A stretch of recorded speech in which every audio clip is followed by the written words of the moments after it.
GSN महाज मरकजी रहनुमा doctor नियाज कालानी, गुलाम नबी खट्टी, पुनलसारियों ने मकतूल नाजिम जोकी के वर्सा से ताज़ियत के बाद धाबेजी प्रेस क्लब में प्रेस कॉन्फ्रेंस करते हुए कहा है कि वटेरे अंग्रेजों के गुलाम हैं, जिसकी वजह से ये अरबों की चापलूसी करके सिंध के नौजवान को खा रहे हैं। इन जालिमों को अपना मफाद अजीज रहता है, तारीख इन्हें कभी माफ़ नहीं करेगी।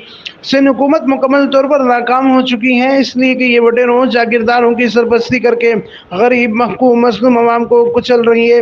अब सिंध और सिंधियों को इनके रहमो करम पर नहीं छोड़ा जा सकता। मकतूल नाजिम जोकियों का खून इनकलाब लाएगा, कातिलों को सलाम फांसी दी जाए।